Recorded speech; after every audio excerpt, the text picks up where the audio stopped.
hari ini diberi nikmat oleh Allah bisa berkumpul bersilaturahmi sekaligus juga bisa menunaikan salah satu kewajiban kita, yaitu salat zuhur berjamaah sambil kemudian dilanjut dengan ta'lim.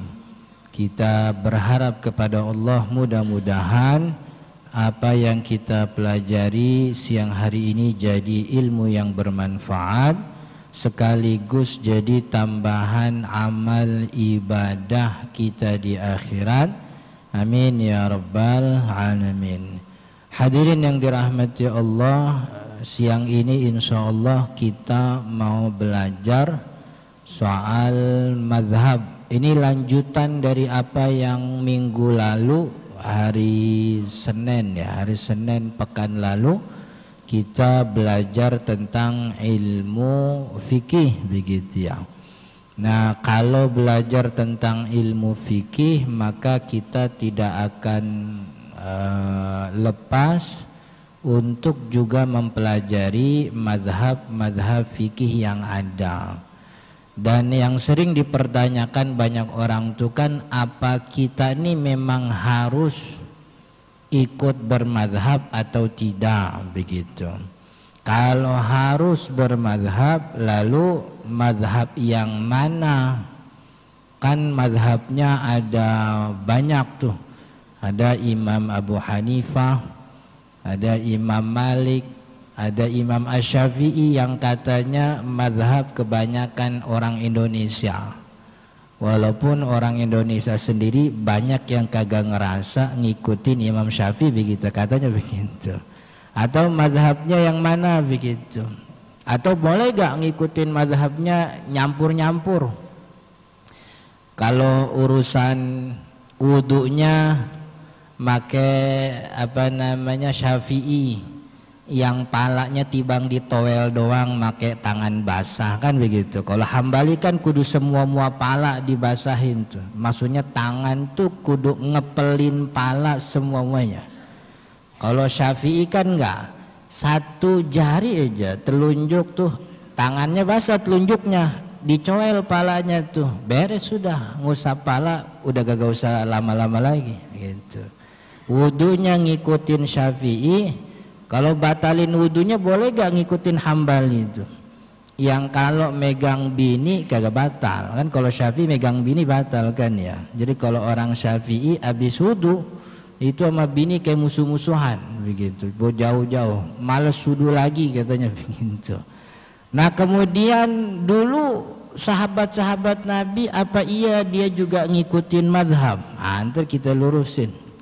Jadi hadirin yang dirahmati Allah, madhab itu kalau secara bahasa madhab itu jalan begitu. Jalan tempat orang berjalan itu namanya madhab.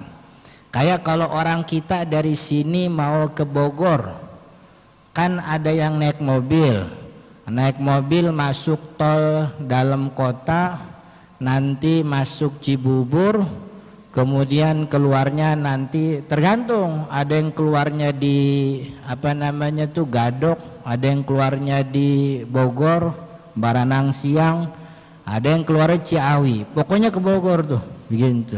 Nah ada yang naik motor, nih naik motor juga madhabnya beda-beda tuh. Ada yang madhabnya jalan raya Bogor, PGC, Cililitan terus lurus sampai Cibinong. Ada yang madhabnya tuh lewat Bojong Sari, Lebak Bulus, Ciputat, Sawangan terus sampai Parung begitu Bojong Sari. Nah itu madhab tuh begitu. Jadi madhab tuh jalan yang diambil oleh seseorang. Kalau secara bahasa begitu. Tapi kalau secara istilah ilmu fikih, jadi madhab itu ada yang menerjemahkan, mendefinisikan madhab itu madhahaba ilaihi imamun minal a'immati fil ahkam al ijtihadiyah. Madhab itu adalah pandangan yang dipakai atau diambil oleh salah satu imam daripada imam-imam ulama kita, maksudnya imam-imam orang muslim dalam perkara-perkara ijtihad. Tapi kalau lebih dalam lagi, mazhab itu adalah manhajun ijtihadiyun mutakamilun fi istinbatil ahkam al-ijtihadiyah. Jadi yang namanya mazhab itu adalah metode ijtihad.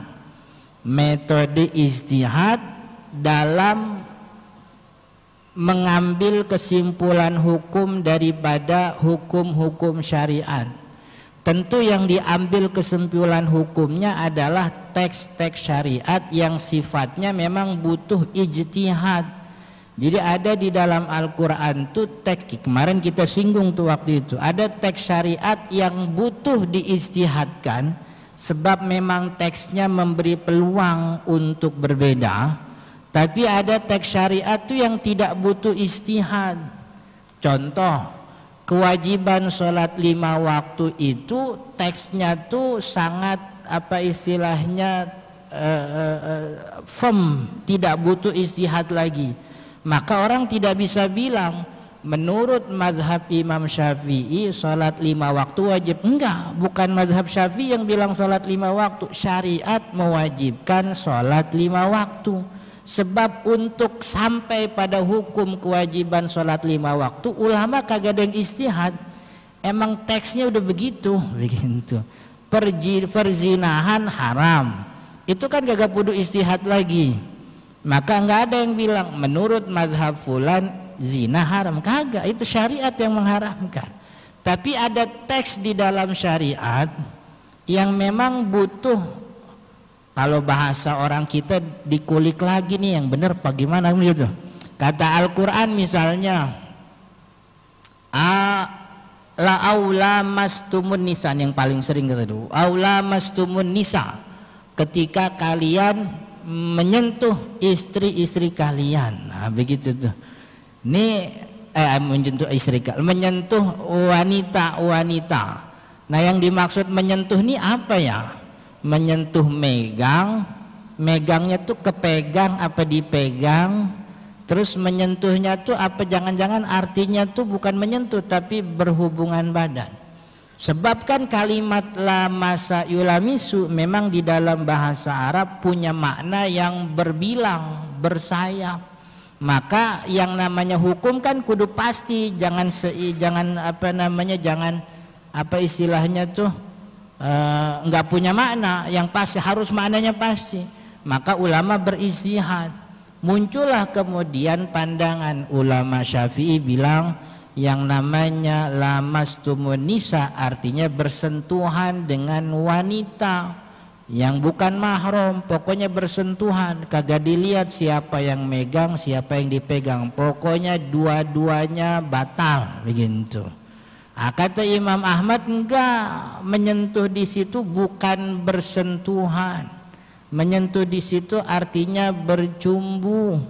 Kan di dalam Al-Quran ada teks lain yang kalimatnya sama-sama lamasa tapi artinya berhubungan badan.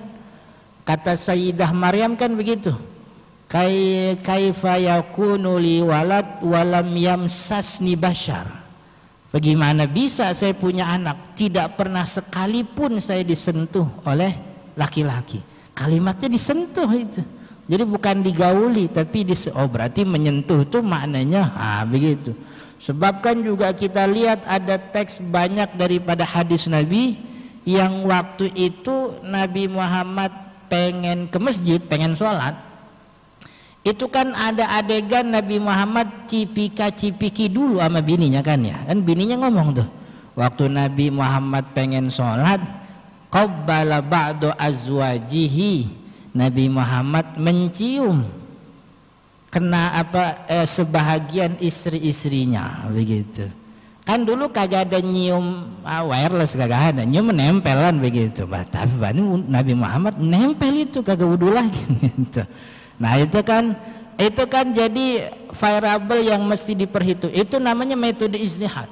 Termasuk bagaimana memperlakukan ayat dengan hadis Nabi itu kan ulama punya metode yang berbeda-beda. Bagaimana memperlakukan, makanya di dalam hukum taklif kita kenalnya tuh hukum taklif 5. wajib, sunnah, mubah, haram, makruh. Wajib, sunnah, mubah, haram, makruh 5. Tapi di Imam Abi Hanifah karena memang beliau punya perlakuan yang berbeda terhadap ayat.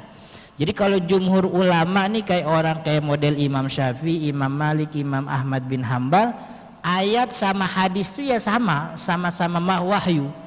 Asal dia benar itu nyambung kepada Nabi, dia wahyu. Maka sama seperti ayat Al-Quran. Tapi kalau Imam Abi Hanifah beda, Al-Quran sama hadis Nabi beda, levelnya beda. Maka karena levelnya beda, Imam Abi Hanifah tuh punya hukum taklif ada 7.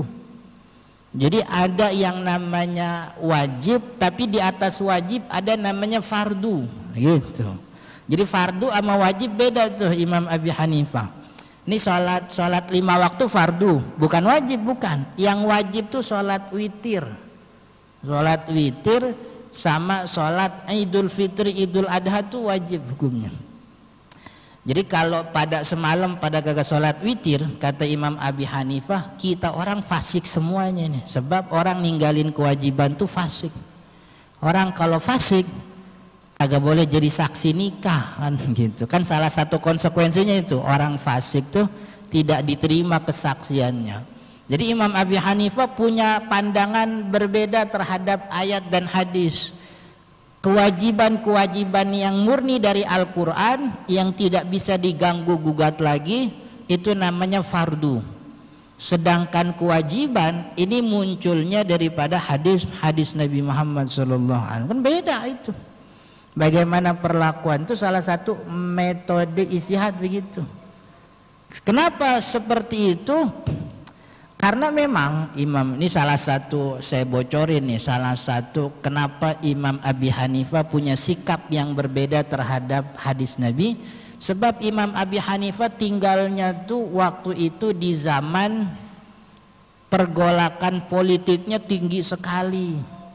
Runtuhnya Alawiyah, Hasan dan Husain tuh turun, ganti Bani Umayyah, Umayyah turun, ganti Abbasiyah.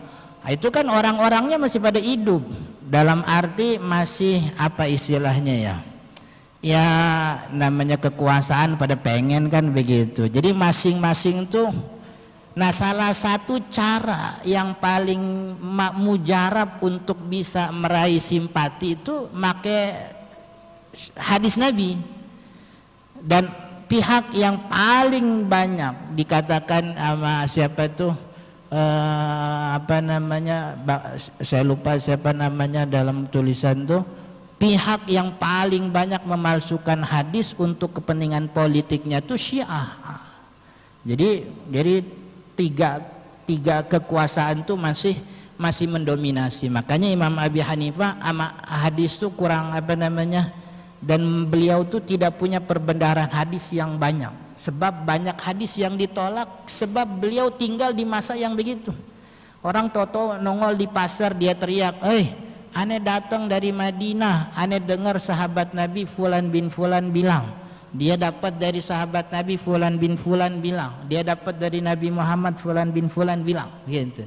Cuman kita nggak tahu tuh muridnya siapa tuh ngomong hadis. Nah kayak gitu-gitu kagak diterima tuh sama Imam Abi Hanifah.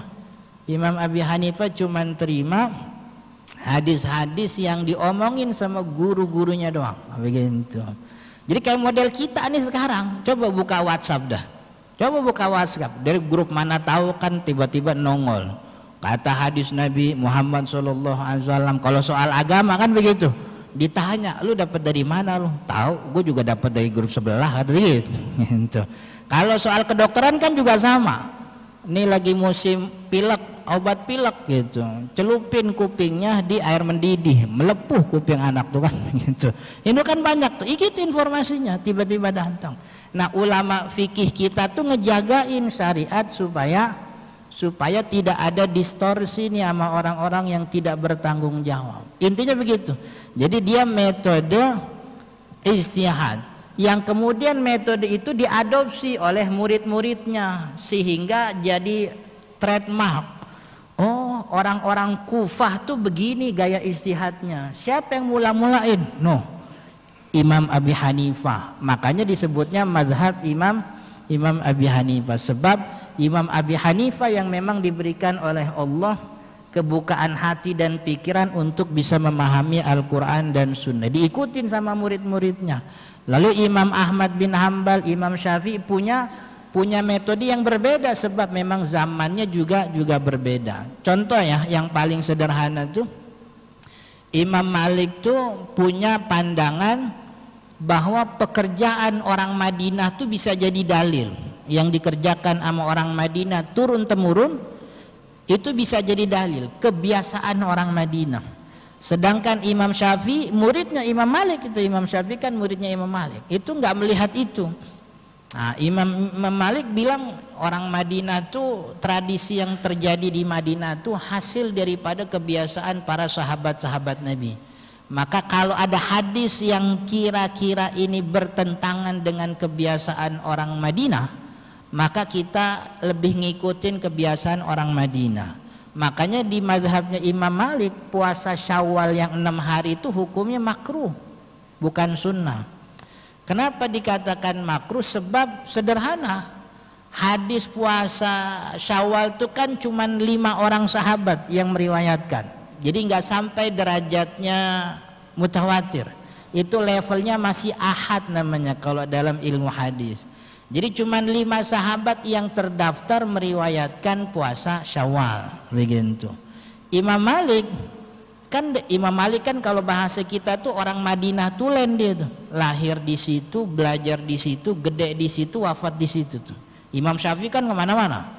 Lahirnya di Gaza, kata sebagian riwayat lahirnya di Makkah, kemudian kecilnya di Mekah, remajanya di Madinah, gedean dikit pindah ke Baghdad, lalu ke Mesir balik lagi ke Baghdad. Kalau orang Imam Malik tulen, dia orang Madinah tulen. Jadi kalau bahasa kita akamsi, begitu. Imam Malik bilang, ini kita sepanjang hidup, saya sepanjang hidup di Madinah kagak pernah lihat ada orang alim habis puasa Ramadan pada puasa lagi, begitu. Tiba-tiba nongol nih satu hadis yang kita riwayatnya masih tidak mutawatir, artinya cuma hanya beberapa orang meriwayatkan. Waktu itu ya, kan kalau kita bayangin mana yang lebih aman? Kalau kebiasaan orang Madinah, berarti kan ini kebiasaan dilakukan secara turun-temurun setiap generasi, begitu. Artinya ini pandangan, ini sikap diriwayatkan oleh satu negeri, orang Madinah. Sedangkan hadis itu diriwayatkan oleh 1-2 orang doang. Mana yang lebih aman? Ngikutin satu kampung apa ngikutin 1-2 orang yang tiba-tiba nongol di pasar, toto nongol di WhatsApp kita, aneh dapat hadis nih katanya begini-begini, kan begitu. Coba mana yang lebih aman? Gitu, metodenya beda-beda. Jadi ini salah satu cara para ulama kita untuk memahami Al-Quran dan Sunnah sekaligus untuk menjanggap, gitu. Jadi sebenarnya mazhab itu salah satu mazhab itu metode, begitu. Dan kita sebenarnya nih harus bermadhab apa enggak, Ustaz?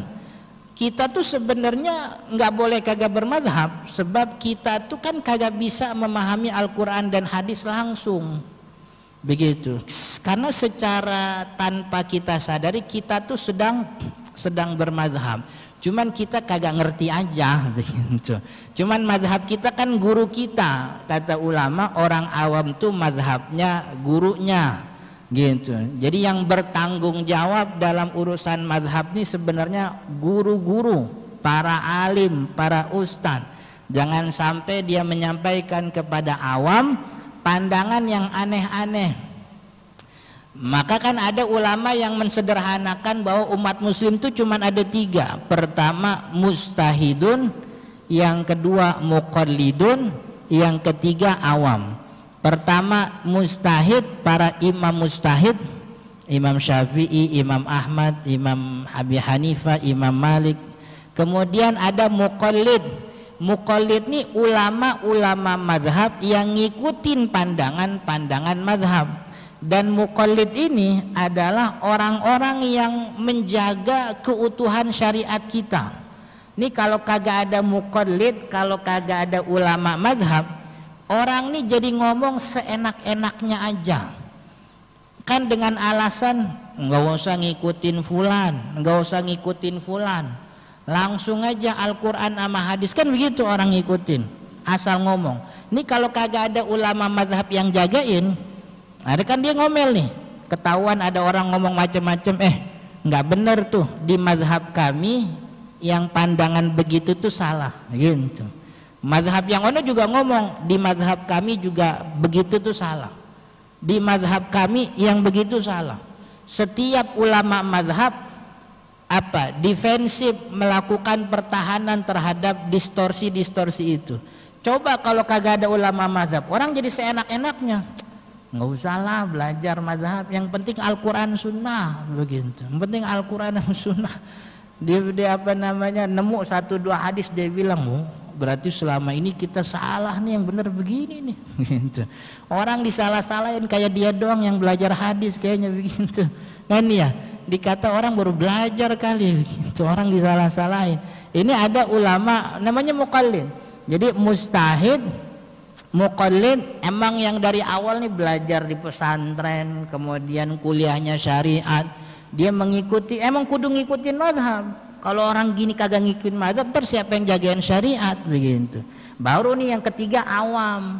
Kalau awam disuruh ngikutin mazhab kan dia kagak ngerti mazhab siapa, bagaimana caranya. Orang ngaji seminggu sekali juga Sabtu Minggu sambil bawa bocah.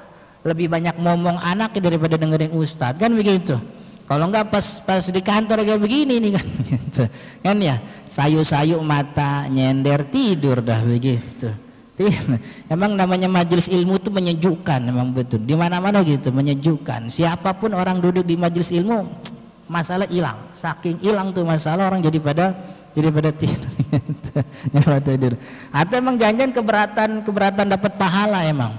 Sebab kan kata Imam Al-Ghazali di Ihya Ulumuddin, orang tuh kalau duduk di majelis ilmu, nilai pahalanya lebih banyak 1000 kali sholat sunnah, kan ya? Lebih banyak daripada 1000 kali sholat sunnah.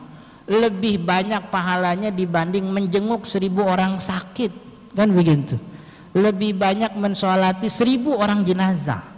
Coba pahalanya banyak banget duduk di majelis. Makanya saya kalau ngajar di mana-mana ngelihat ada orang yang nunduk tidur begitu, saya yakin tuh lagi keberatan pahala emang. Saya kagak aur-aur, biarin aja begitu. Itu kan ya. Ini orang awam suruh ngikutin mazhab kagak ngerti dia. Maka orang awam nih ngikutin gurunya. Gurunya inilah orang yang bertanggung jawab atas peribadatan umat yang percaya kepada beliau untuk urusan agama. Makanya jadi guru wajar pahalanya lebih banyak daripada orang awam. Sholatnya sama 2 rakaat begitu, cuman pahalanya kebanyakan guru. Soal 2 rakaatnya kan diikuti sama 100-200 orang. Kalau orang awam kan kagak diikuti sama siapa-siapa kan gitu. Jadi orang awam nih ngikutin gurunya. Jadi secara tidak sadar kita tuh sudah bermadhab, karena madhab itu jalan kita memahami Al-Quran dan Sunnah. Ustadz Fulan, lu kok sholatnya begitu sih? Iya, kan gua ngaji sama Ustadz Fulan tiap malam Sabtu di rumahnya. Ustadz Fulan siapa? Ustadz Fulan anaknya Haji Fulan. Dulu dia di pesantren, kuliah di luar negeri, pulang dari luar negeri buka majelis gitu. Emang majelisnya kita fikihnya mazhab Syafi'i. Jadi tanpa orang sadar dia tuh sedang mengikuti mazhab Syafi'i melalui Ustadz Fulan begitu. Jadi kita tuh mau kagak mau memang harus bermazhab. Sebab kita tidak mungkin untuk langsung memahami Al-Quran dan Sunnah tanpa ada alatnya begitu. Kita kan tahu bagaimana cara mandi junub aja bukan dari Al-Quran, karena Al-Quran kagak ngejelasin bagaimana caranya mandi junub begitu. Beres nyampur sama bini, coba buka Al-Quran, cari tata cara mandi junub, ketemu apa kagak begitu. Sampai lebaran 2 kali juga gak bakal ketemu kan begitu. Jadi secara mau tidak mau memang kita bermadzhab, cuman kadang-kadang kita tidak sadar. Tapi Ustadz, dulu tuh sahabat-sahabat Nabi kagak ada istilahnya mazhab ini mah. Dia kudu paham yang namanya mazhab itu jalan kita untuk kita memahami ayat-ayat hukum di dalam Al-Quran tuh. ayat-ayat fikih, ayat-ayat ibadah, sholat dan seterusnya. Dulu sahabat Nabi kalau dia bingung sama ayat Al-Quran, kan dia mah kagak usah ngikutin siapa-siapa, tinggal ketok rumah Nabi, assalamualaikum Nabi, ini bagaimana ya ayat ini, urusannya gampang sahabat Nabi. Jadi kagak ada istilah madzhab, sebab wahyu di depan matanya begitu. Wahyu depan mata itu. Jadi kagak usah ngikutin siapa-siapa. Kalau dia bingung ayat, tinggal datang Jumatan, beres Jumatan maju ke depan Nabi. Saya bingung nih ada ayat ini bagaimana cara memahaminya? Beres urusan begitu. Tapi coba setelah Nabi Muhammad wafat, kan orang jadi terbelah tuh. Sahabat-sahabat Nabi kagak pintar semuanya. Ada sahabat Nabi yang memang kalangan awam, yang dalam beribadah dia juga ngikut sahabat-sahabat yang ahli fatwa. Kan ya, setelah Nabi Muhammad wafat, 4 khulafaur rasyidin ini kan otomatis selalu jadi orang yang ditanya. Abu Bakar ditanya, kalau seandainya ngikutin orang alim kagak boleh, kita harus ngikutin Al-Quran dan Sunnah. Abu Bakar kagak bakal jawab kalau ditanya.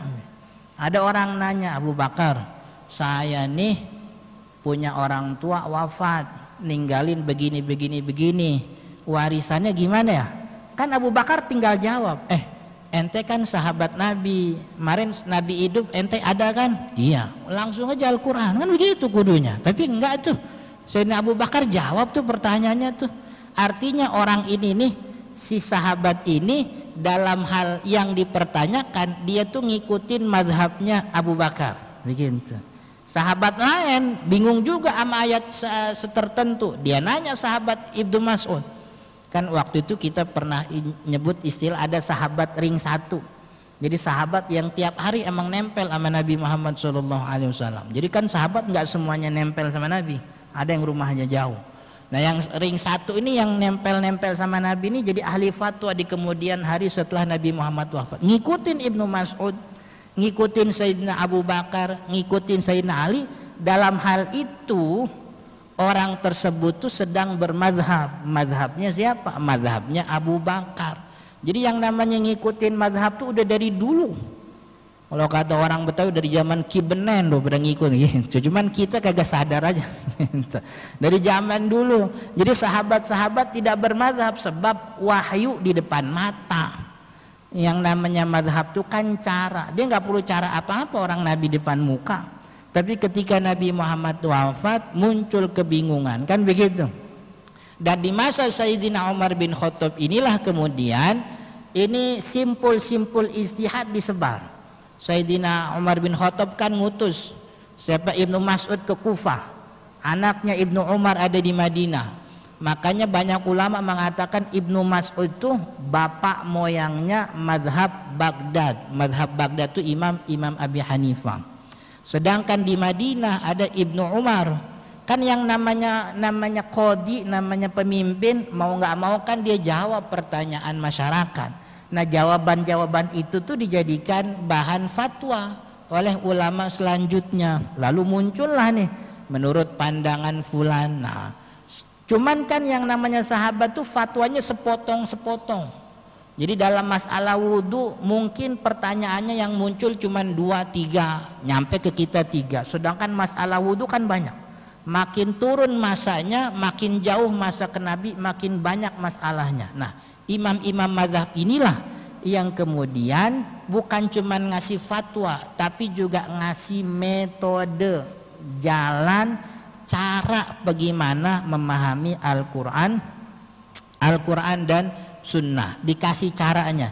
Nih kalau ada ayat begini ketemu hadis begini berarti begini hukumnya. Kalau ada hadis begini kemudian dapat hadis begini nyocokinnya begini. Ini metode. Nah metode itulah yang kemudian jadi mazhab.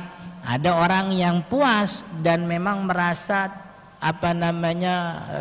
tenang dengan mazhabnya, metodenya Imam Syafi'i, maka dikit. Jadi imam-imam mazhab tuh nggak pernah deklarasi. Jadi nggak pernah dia bikin pertemuan di Hotel Hilton begitu deklarasi mazhab Abi Hanifah, gak ada begitu. Murid-muridnya lah begitu. Nah dulu mazhabnya banyak, bukan cuma 4 itu doang.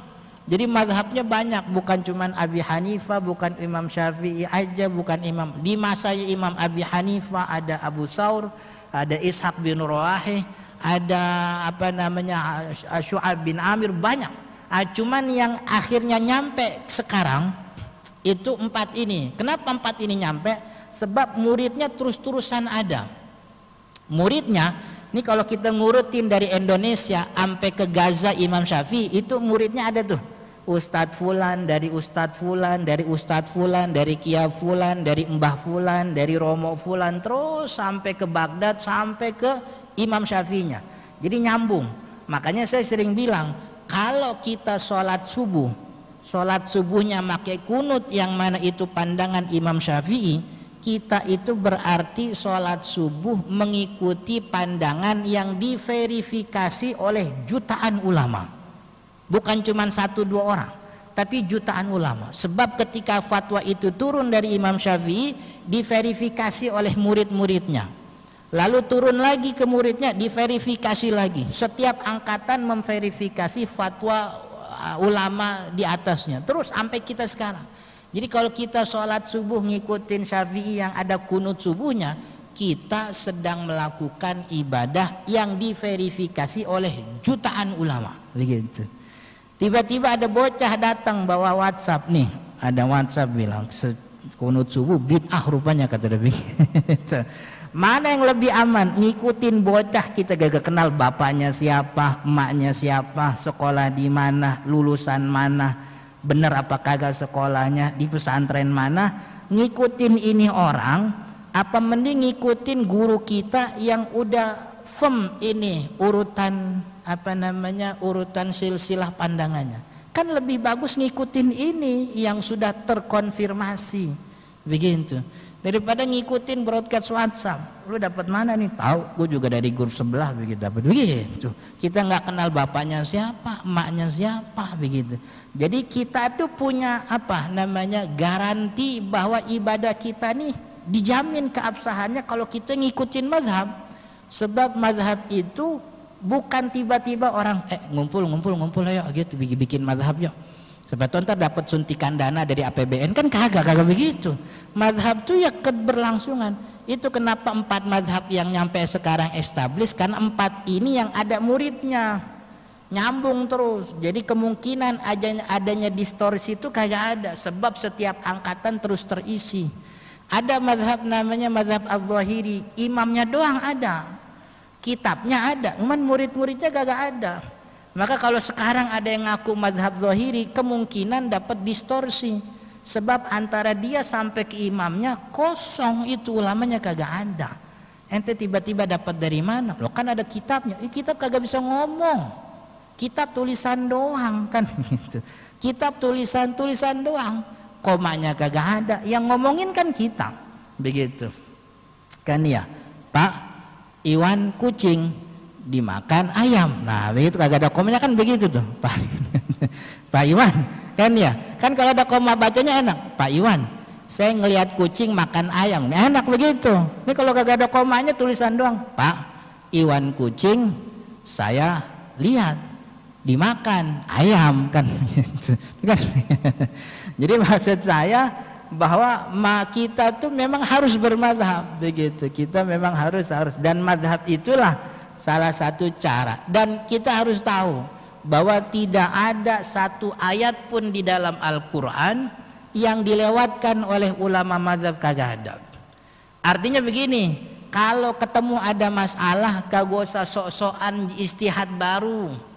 Masalah-masalah lama nih kayak masalah sholat, puasa, zakat, kagak usah sok-sokan nyari istihad baru.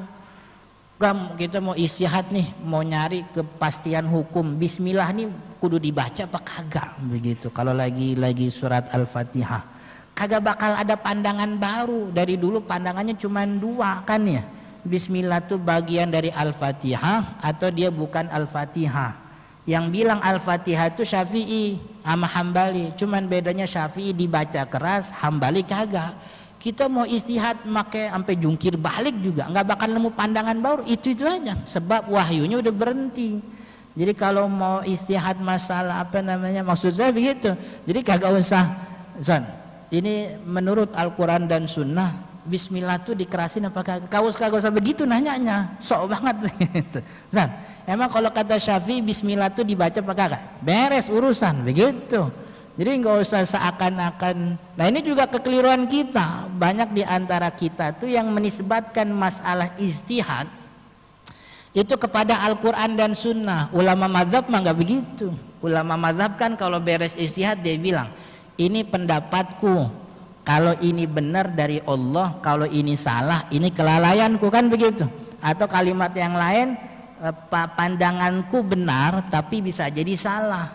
Pandangan orang lain menurut cara yang saya ijtihadkan sih salah, cuman bisa jadi benar. Jadi nggak ada kemutlakan begitu Al-Quran dan Sunnah begini. Sebab masalahnya ijtihad.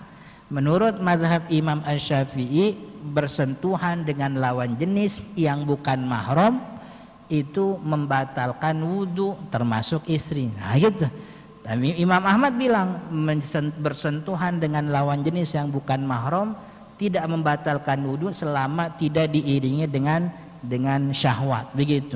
Jadi nggak pernah ulama bilang menurut Al-Quran dan Sunnah bersentuhan dengan wanita itu membatalkan. Ini bahaya. Sebab perkara ijtihad itu kan Al-Quran tidak pernah mengeksplisitkan begitu. Itu kan kerja otaknya ulama. Jadi kalau otaknya bekerja, otaknya kan terbatas. Maka ulama dengan tawadu dia bilang, ini pandanganku benar sesuai jalur ijtihad begini. Tapi bisa jadi salah kalau metode yang dipakai oleh mazhab yang lain, kan begitu. Ulama benar. Orang nggak boleh menisbatkan ini kepada Al-Quran dan Sunnah. Kalau perkara ijtihad dia nisbatkan kepada Al-Quran dan Sunnah, jadi kan akhirnya dia mensejajarkan otak dia dengan Al-Quran dan Sunnah. Yang repot kan kalau nanti ada orang yang berbeda sama dia. Kalau dia memastikan ini Al-Quran dan Sunnah, orang beda nih. Berarti kan orang berbeda dengan Al-Quran dan Sunnah. Lah, menyelisih Al-Quran dan Sunnah kan murtad itu jatuhnya. Bahaya banget itu. Jadi dia memantenkan dirinya tuh Al-Quran dan Sunnah begini. Ini bahaya, ini pandangan. Bahaya tingkat tinggi begitu. Maka daripada itu, kalau orang ngikutin mazhab tuh dia tahu mana yang kita nisbatkan kepada Al-Quran dan Sunnah, mana yang kita nisbatkan kepada kepada otaknya sendiri begitu. Jadi ulama-ulama mazhab ketika berijtihad mereka tidak mutlak kemudian begini Al-Quran dan Sunnah. Ini cara-cara, dan memang begitu sahabat-sahabat Nabi ketika berijtihad. Nah, sahabat-sahabat Nabi ketika berijtihad ya memang seperti itu, tidak menisbatkan apa yang dia ijtihadkan kepada Allah dan Rasul gitu. Wallahu ta'ala alam, mudah-mudahan bermanfaat. Insyaallah kita lanjut di pertemuan akan datang. Ada tanya jawab apa kagak ini panitia? Terima kasih Ustaz Jazakallahu khairan pada penyampaiannya. Sebelum ditutup ada pertanyaan untuk 3 orang yang bisa menjawabnya dan benar, insya Allah mendapatkan hadiah. Tafadhol Ustaz untuk. Oh saya yang nanya? Ya, taib. Kirain gimana yang nanya. Simpel. Di mana di kota apa basisnya mazhab Imam Abi Hanifah? Tadi sering disebut tuh.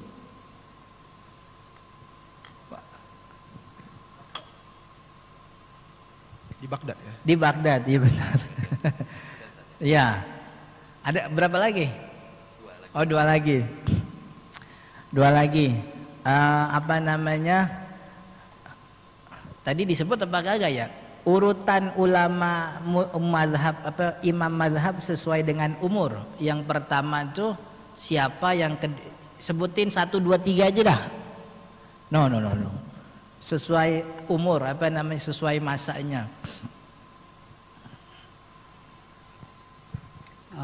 Yang pertama Imam Abu Hanifah, yang kedua Imam Malik bin Anas, yang ketiga Imam Asy-Syafi'i. Ya benar. Yang ketiga Imam Hambal. Jadi urutan umurnya Imam Abi Hanifah paling tua, Imam Malik, Imam Asy-Syafi'i, dan juga Imam Ahmad bin Hambal begitu. Satu lagi pertanyaannya, Gampang. Dari tadi yang dijelaskan, apa definisi yang sederhana untuk mazhab fikih begitu? Mazhab fikih itu apa tuh?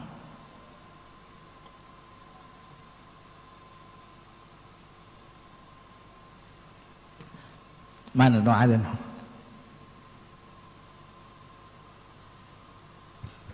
Jalan. Ya, tak tambahin dikit lagi, jangan jalan doang. Ya, dia adalah jalan untuk memahami isi Al-Quran dan hadis Nabi. Iya benar itu. Dia jalan.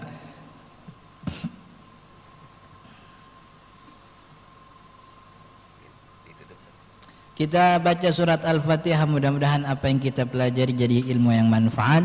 Kita doakan juga jemaah haji kita yang lagi siap-siap pulang, mudah-mudahan Allah sehatkan badannya dan juga Allah kembalikan dalam keadaan sehat walafiat mendapatkan haji yang mabrur. Al-Fatihah. A'udzubillahi minasyaitonirrajim. Bismillahirrahmanirrahim. Alhamdulillahirabbil alamin arrahmanirrahim maliki yaumiddin. Iyyaka na'budu wa iyyaka nasta'in ihdinas siratal mustaqim siratal ladzina an'amta 'alaihim ghairil maghdubi 'alaihim waladdallin amin. Allahumma shalli 'ala sayyidina Muhammad wa 'ala ali sayyidina Muhammad. Allahumma ighfir lana dzunubana wa liwalidina warhamhum kama rabbawna shighara. Allahumma anfa'na bima 'allamtana wa 'allimna ma yanfa'una warzuqna ilman nafi'an warzuqna fahman sahihan fid dini ya rabbal alamin. Allahumma ja'al jam'ana hadha jam'an marhuma wa ja'al tafarruqana min ba'da hadha tafarruqan ma'suma. Sallallahu ala sayyidina Muhammadin wa ala alihi wa sahbihi wasallam. Alhamdulillahi rabbil alamin. Assalamualaikum warahmatullahi wabarakatuh. Bagi 3 orang yang menjawab tadi, silakan Pak ke depan.